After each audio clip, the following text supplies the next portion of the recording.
दोस्तों आज हम देखने जा रहे हैं कि किस तरह से हमारे प्रायोरिटीज की वजह से हमारी जो लाइफ है वो चेंज हो जाती है। और ये सब कुछ हम एक शानदार स्टोरी के जरिए देखने जा रहे हैं।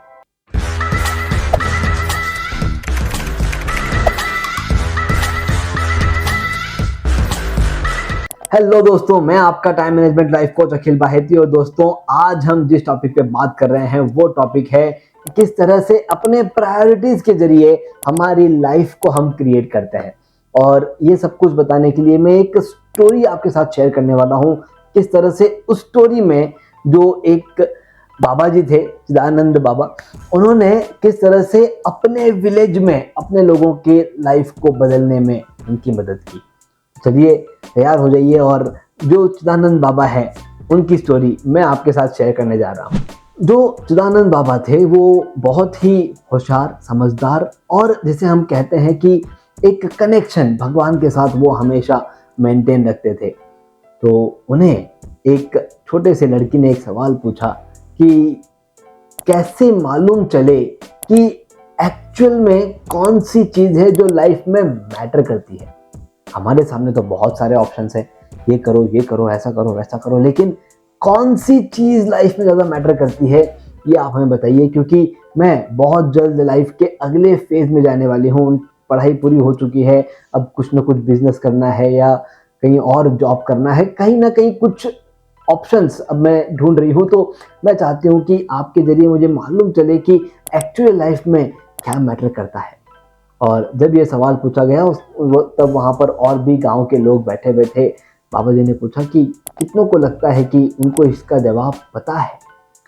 लोगों के बीच में कन्फ्यूजन आया कि यार लाइफ में क्या मैटर करता है, ये इसका जवाब क्या हो सकता है। तो किसी ने उसका जवाब देने के लिए आगे बढ़ने की कोशिश तक नहीं की। तब जो चिदानंद जी हैं उन्होंने अपनी बात रखना शुरू किया। चिदानंद जी ने सिर्फ एक लाइन में उस लड़की को जवाब दिया कि आप अपने टाइम के साथ क्या करते हो उसके ऊपर आपके लाइफ में क्या मैटर करता है ये मालूम चलता है। तो आप अपने टाइम को कैसे स्पेंड करते हो उसी में इसका जवाब छुपा हुआ है। लड़की के चेहरे पे कंफ्यूजन आया, कहा कि बाबा जी समझ में नहीं आया आप क्या कहना चाह रहे हैं, थोड़ा सा एक्सप्लेन करके बताइए कि क्या करते हैं, कैसे कैसे समझे कि हम क्या कर रहे हैं टाइम के साथ। तो चिदानंद बाबा जी ने एग्जाम्पल के साथ बताना शुरू किया कि इमेजिन करो कि आपके पास कुछ पत्थर है और उन पत्थरों के नाम उन्होंने बताए।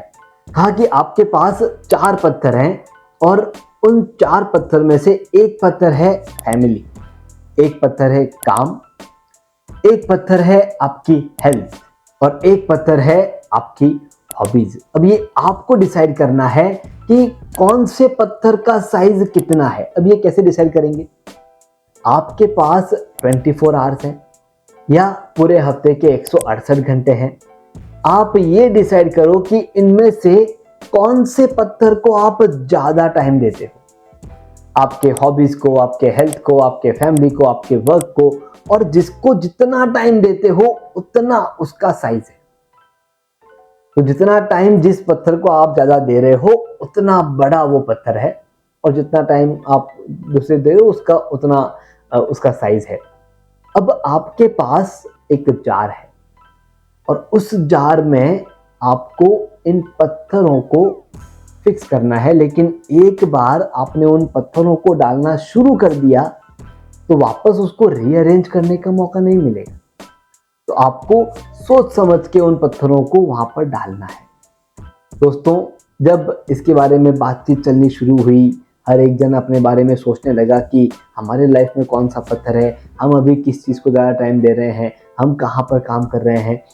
तब मालूम चला कि कुछ कुछ पत्थर इतने बड़े थे जो उस जार में अगर चले जाए तो बाकी किसी पत्थर के लिए उस जार में जगह नहीं है।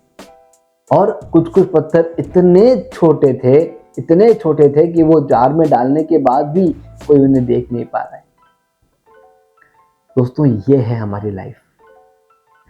चिदानंद जी ने यही चीज दिखाने की वहां पर कोशिश की थी कि आपको पता होना चाहिए कि मेरा पत्थर कितना बड़ा हो रहा है और उतने बड़े पत्थर का मैं मेरी लाइफ में क्या करने वाला हूँ या क्या करने वाली हूँ। उन्होंने बताया कि कुछ विलेजर्स ऐसे हैं जो सिर्फ दिन भर काम काम काम काम काम काम काम में रहते हैं। उनका काम वाला पत्थर इतना बड़ा हो गया है कि एक बार उसको अंदर डाल दिया जाए कि जार फुल। उनके पास टाइम ही नहीं है अपने हेल्थ के लिए, अपने हॉबीज के लिए, अपने फैमिली के लिए। वो सिर्फ काम काम और काम कर रहे हैं। और कहा कि कुछ कुछ लोग ऐसे हैं जो सिर्फ दिन भर मौज मस्ती करने में लगे हुए हैं। उनका हॉबीज वाला पत्थर इतना बड़ा हो गया है कि बाकी सभी पत्थर छोटे हो गए हैं। अब जो सवाल सबसे पहले पूछा गया था कि लाइफ में एक्चुअली क्या मैटर करता है, उसके जवाब पे चिदानंद जी आ रहे थे और उन्होंने कहा कि लाइफ में हमें वो मैटर करता है, हमें वो चीज़ मालूम चलती है कि कहाँ पर हम कितना टाइम दे रहे हैं और बाकी जो हमारे पत्थर हैं उनकी साइज कितनी हो गई है। तो आपको मालूम चलेगा कि कहाँ पर हम गलत कर रहे हैं और हमारी प्रायोरिटीज किस तरफ होनी चाहिए थी, किस तरफ हमारी प्रायोरिटीज में काम होना चाहिए था। फिर वहीं पर एक विलेजर उठे और उन्हें सवाल पूछा कि तो क्या हो गया, अगर कोई पत्थर बड़ा है, कोई पत्थर छोटा है तो क्या हो गया, इट्स ओके। तो वहां पर चिदानंद जी ने कहा कि अब इस चीज को गौर से समझने की कोशिश कीजिए। अगर कोई एक पत्थर बड़ा है और आप लाइफ में कोई एक चैलेंज फेस कर रहे हो, आप चाहते हो कि मैं दूसरे पत्थर को बड़ा करूं, आपके पास जार में कोई जगह नहीं है।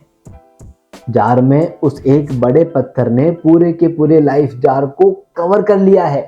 अब आप चाहोगे भी कि मैं दूसरे पत्थर को बड़ा करूं तो वो नहीं हो पाएगा। इसलिए जब उन पत्थरों को आप जार में रख रहे हो, अभी सोच करके काम करके उन पत्थरों को आप जार में रख रहे हो, उसी वक्त उसका साइज फिक्स कर लो और उतने ही साइज का रखना है, ताकि जब भी आपको थोड़ा बहुत एडजस्ट करना है, किसी और पत्थर को बड़ा करना है, तो वहां पे उसके लिए जगह रहे।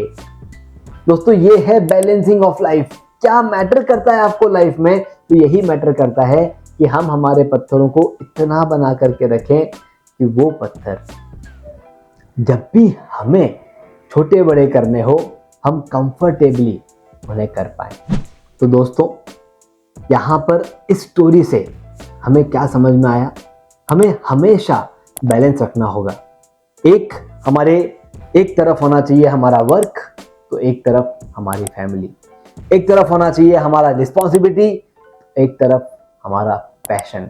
एक तरफ होना चाहिए हमारी हेल्थ, तो एक तरफ हमारे एंजॉयमेंट। अगर इन सभी चीज़ों को हम बैलेंस करके नहीं चलेंगे तो इवेंचुअली क्या होना है? इवेंचुअली कोई एक पत्थर या एक साइड का पलड़ा भारी हो जाएगा, तो वो जो जार है वो गिर जाएगा। और जार अगर एक बार गिर गया, फिर हमारे हाथ में ऑप्शंस कम रहेंगे कि हम अब हमारे उन पत्थरों को सही से मैनेज करने की कोशिश करें। क्योंकि जब हम उन पत्थरों को वहाँ पर डाल रहे हैं, उसी वक्त अगर उनके साइज को देखा जाए, उनके साइज को बदला जाए, उनके साइज को सही मात्रा में रखी जाए, तो कितना आसान होगा। एक बार सोच के देखिए, एक ऐसा जीवन जहां पर आप उतने ही घंटे काम कर रहे हैं जितने एक्चुअली करने की जरूरत है, और जब एक बार काम से बाहर निकल गए, परिवार के साथ हैं तो आप सिर्फ और सिर्फ परिवार के बन चुके हैं। आप दोस्तों के साथ हैं तो सिर्फ और सिर्फ दोस्तों के बन चुके हैं। आप अपने आप के साथ हैं तो सिर्फ अपना इंसान, आप खुद अपने साथ रहने की कोशिश करें। इन सब के बीच में अगर दूसरी चीजें आ रही हैं, तो आप उस चीज को ना तो सही से एंजॉय कर रहे हैं और ना आपका वहां पर दिया हुआ टाइम कुछ रिजल्ट आपको दे रहा है। दोस्तों, यही मौका है। अभी आपके सामने वो जार रखा हुआ है, इमेजिन कीजिए और डिसाइड कीजिए कि कौन सा पत्थर कितना बड़ा आप रखेंगे। Work, family, health and hobbies, इन पत्थरों को आप कैसे मैनेज करेंगे? कितना बड़ा पत्थर आप उस जार में डालेंगे? ये आपके लिए सवाल है।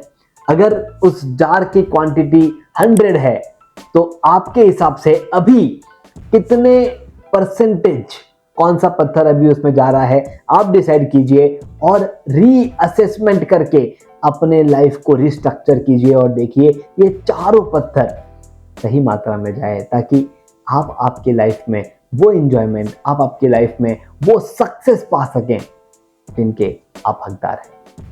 दोस्तों, अभी इस वीडियो को समराइज करते वक्त मैं आपसे यही कहना चाहूंगा कि जो टाइम है ये एक ऐसा गिफ्ट है जो हर एक को सेम मिला है, किसी के लिए वो अलग नहीं है। हर एक के पास सेम टाइम अवेलेबल है। बस उस सेम टाइम में हमें हमारी लाइफ को कैसे एंजॉय करना है, कैसे प्रायोरिटी सेट करनी है और किस तरह से हम उन कामों में टाइम देंगे जो एक्चुअली हमें मैटर करते हैं, तब जा करके हम कहेंगे वाओ क्या लाइफ है।